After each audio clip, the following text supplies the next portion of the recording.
Sean. We just wrapped up 2 virtual conventions, making history for the first time, being able to do something like this. You know, it'll be interesting to see what sticks and what doesn't. I know some people have said we should go virtual forever. This should be the way of the future. I think back even to last week, we saw that virtual roll call. People really like that. And then the RNC didn't do that at all, but it didn't seem to, be an issue. Do you think that it will stay virtual? What do you think? Yeah, it's an interesting question. You and I have both done conventions, so we know conventions do 2 things. And the obvious one we just saw, which is renominate a president, a vice president. I think that part of it should be done the way it did. It saved a lot.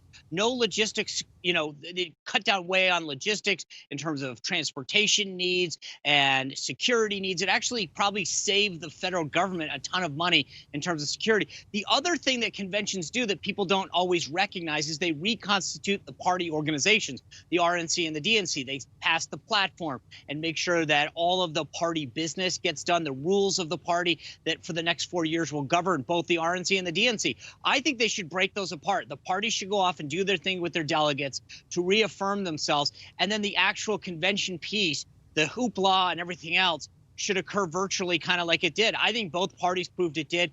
It would lessen the impact and take away the whole idea of having to bid for cities and bring people in and all of the other things. Because you think about it, you take weather out of a factor. The city doesn't have to worry about natural disasters or protests or, we've had to deal with on the Republican side, hurricanes. I think they break it apart and do it in 2 different ways.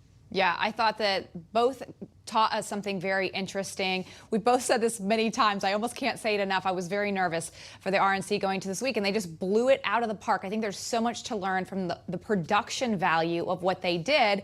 And I also think there's things to learn that the DNC did, some of those vulnerable moments, trying to make it feel organic. But I also think, it was so nice. It moved very quickly. You didn't have the distraction, even though it's kind of interesting, of the crazy hats on the floor and the signs and those silly things although we heard Sarah Palin say it helped her with her speech. Although a lot of people like those silly things. They do, but it cut to the fat, and it cut through the fat rather, and it got to the meat of the issues, and you're just able to hear things and go straight to understanding what the party's talking about.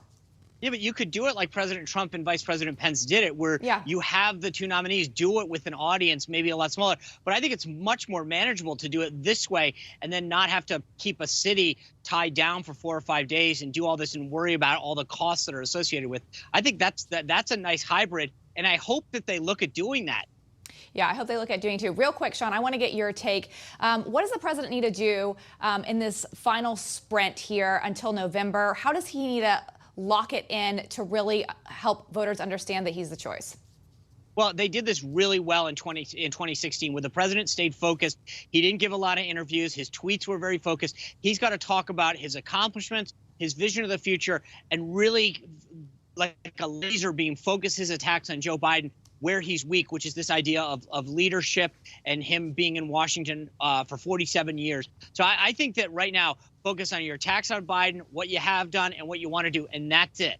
Yeah, and I feel like we saw the beginning of that last night with his speech. It really seemed like he was really narrowing in, driving home the points, talking about what he will do and what we'll see from him. But I think you hit it on the head. If we can see him not tweet and act presidential, I think he's going to get the swing votes.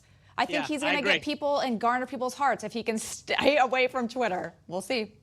No, it just stay focused on Twitter. Anyway, we've got a big week next week. Senator Tom Tillis is going to join us on Monday, as well as Dick Morris and Trump's pollster, Jim McLaughlin. Did they get a bounce? We're going to ask him. Later in the week, Congressman Jody Arrington, Vice President Pence Chief of Staff, Mark Short will do us. Big week ahead. All right, that's our show. Greg Kelly Reports is up next. Hey, thanks for being part of our company. Have a great and safe weekend. We hope to see you on Monday.